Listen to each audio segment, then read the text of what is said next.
Welcome to the SEC Unfiltered platform. Let's get right to it. 2023, bit of a disappointment for Auburn. I think with the schedule, they probably should have got to 7 or 8. I think the 6 and 7 finish, the way it was handled down the stretch, the Music City Bowl, I thought that was an opportunity for Hugh Freeze and Auburn in his first year to kind of take some momentum and roll with it. He said he focused more on recruiting than that game plan. Is what it is. That's in the past. But I just want to highlight initially the 2023 season I thought was a little bit disappointing. But I bring you here because we're going to discuss what would be considered a successful 2024 campaign for Hugh Freeze and Auburn heading into a second year. Usually a year, it's kind of a springboard year for guys like Nick Saban, Bob Stoops, Urban Meyer, all took massive jumps at Alabama, Oklahoma, and Florida in their second year. Granted, all 3 of those guys won a national championship. I'm not saying Hugh Freeze has to go win a national championship in his second year for this to be considered a successful season. In my opinion, I think it comes down to 2 things, really. I think it's going to come down to development at the quarterback position.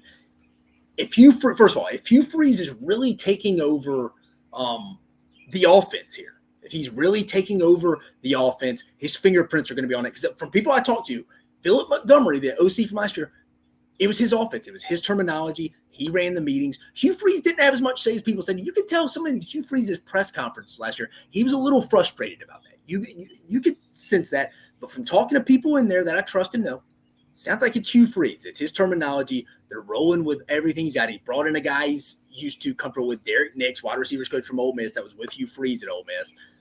Ken Austin's there. He's got his guys set in. But if I'm an Auburn fan, some of this success is going to come down to more than just a win total. It's going to come down to 2 things, in my opinion. It starts the development, the quarterback position, if Hugh Freeze is really taking over the play calls like I think he is. I want to see Peyton Thorne's maturation process. I know he's an older guy, but I want to see him hit his correct check downs, get the right protections, trust his receivers. Now, again, some of the Peyton Thorne's struggles last year weren't his fault. It was around some of his support cast, offensive line, not really a number 1 receiver ever emerging.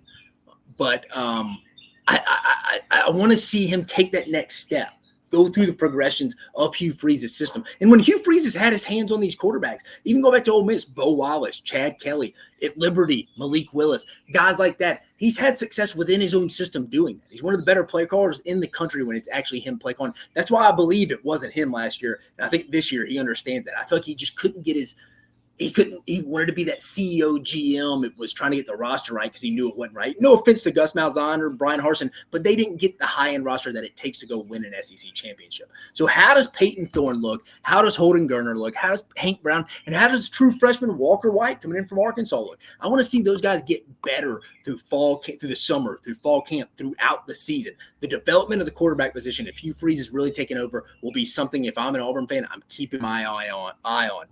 Second, before we get to the win total schedule, your better players are getting better as the season goes on. I think you want to see Cam Coleman emerge as that number 1 threat. He looked great in the spring, but can he carry that on through the summer?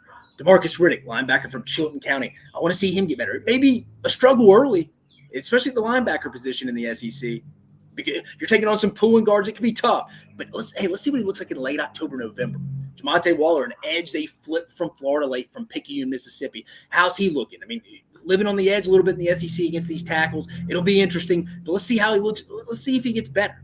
Amaris Williams, edge from Clinton High School in North Carolina. Let's see what he looks. And then some of the sophomores, the redshirt freshmen, the sophomores, the 2023 class he brought in. I talked about it being a grown man game down to that line of scrimmage. What does Keldrick Falk look like on the edge?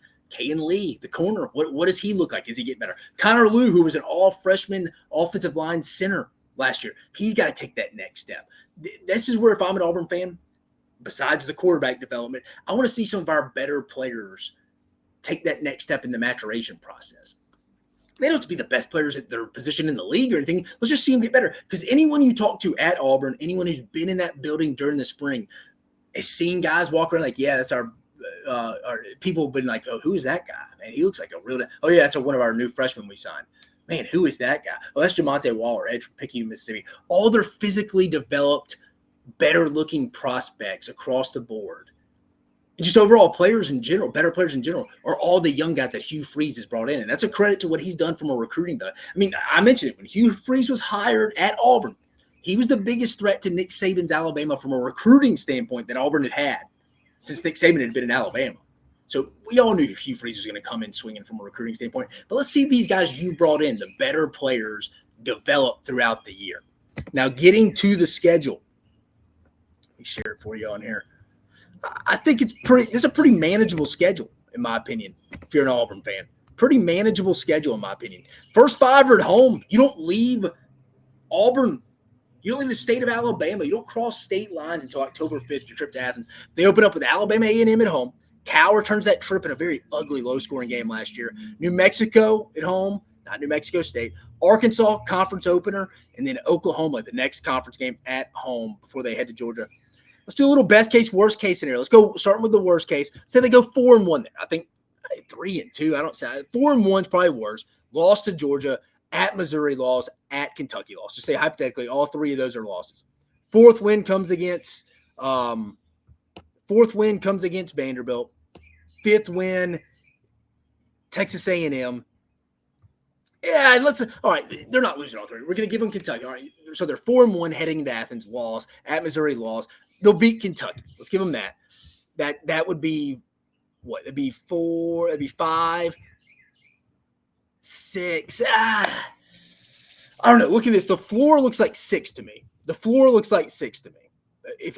I'm an Auburn fan. I think the ceiling, though, is let's say you win your first 5 at home. It's not undoable because I like what Taylor Green and Bobby Petrino are doing in Arkansas. That's the first road game, first SEC game at Auburn. Auburn's probably going to be undefeated. It'll be rocking there. Jordan Hare, one of the tougher places to play when Auburn's good. It'll be tough for Arkansas that game. Auburn will be favored. Let's just put it that way as we stand right now. Oklahoma, let's say this is ceiling. Let's say they win this. Let's say Auburn wins this. There's 5-0, lose to Georgia, lose to Missouri, beat Kentucky, beat Vandy, beat ULM, beat A&M at home, because who knows what A&M is going to be doing there. And I think this is perfectly situated for Auburn where they get A&M on the schedule, because you know what? A&M plays Texas at home the very next week on Thanksgiving week. That's the biggest home game for Texas A&M in about 10 years, in over a decade, since 2011, when Justin Tucker walked them off last time they played. You don't think A&M is going to be looking ahead to that? Again, who knows what A&M, Auburn, or even Texas are doing at that point. But something to think in mind. They got them at a good spot. And then at Alabama. So let's say they lose to Alabama, Missouri, and Georgia. It's not too far off, 9-3, but I think 9-3 ceiling, 6-6, somewhere mixed in with that 6-6. You're either 3-2, 4-1 in your first. Then you should be able to get all your 9 cons this year between Cal, New Mexico, UL, and ULM. You should be able to get all those. Alabama, A&M, Cal, New Mexico, and ULM. You should have no problem. And I know people probably be in the comments where they lost to New Mexico State last year.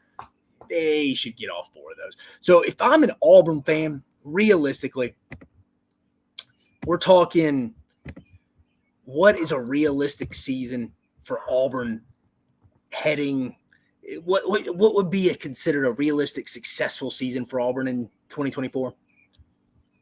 Again, I think it all goes back. To not just a win total. Because like I said, I gave you the floor. I don't think they get below 6.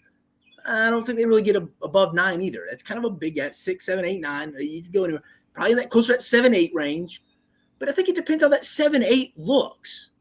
So I'm going to go 8 wins plus you got to check those boxes of what I said between if Hugh Freeze is really calling it like I think he is. I want to see the quarterback position develop. I want to look like it. I want to see some Hugh Freeze fingerprints all over that quarterback position in the maturation process, the development, getting in the right checks, the right protections, all that stuff I mentioned earlier. Then I also want to see all the kids you brought in, the redshirt freshmen, the sophomores, the true freshmen, those 2023, 2024 classes.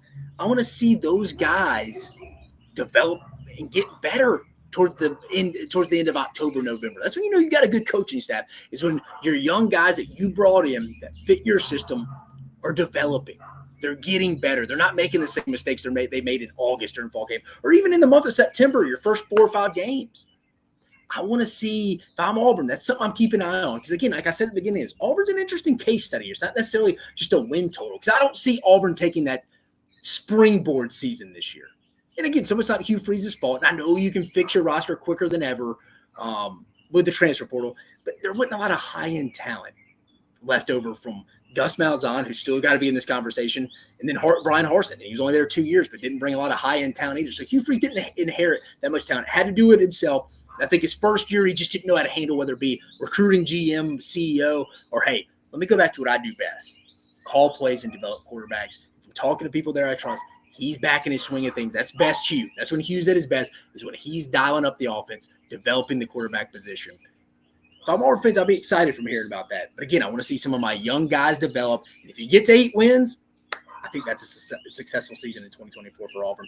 But for all of us here at SEC Unfiltered, I'm Dave Shumate. I'm your host over here from Mock 10 Sports. Again, don't forget before we get off here, hit the notification bell, hit that like, subscribe, rate, review. Tell us where we can improve, or we're going to have some more of these. What would be a successful season for the rest of the teams in the league? And again, we got so much content coming at you here from the SEC Unfiltered platform. We got transfer portal galore between college basketball and college football. We only got 12 conference games left in college baseball. We'll be in Hoover before we can blink. We'll be at the Met before we can blink. But again, I appreciate you joining us on this segment. You have a phenomenal day.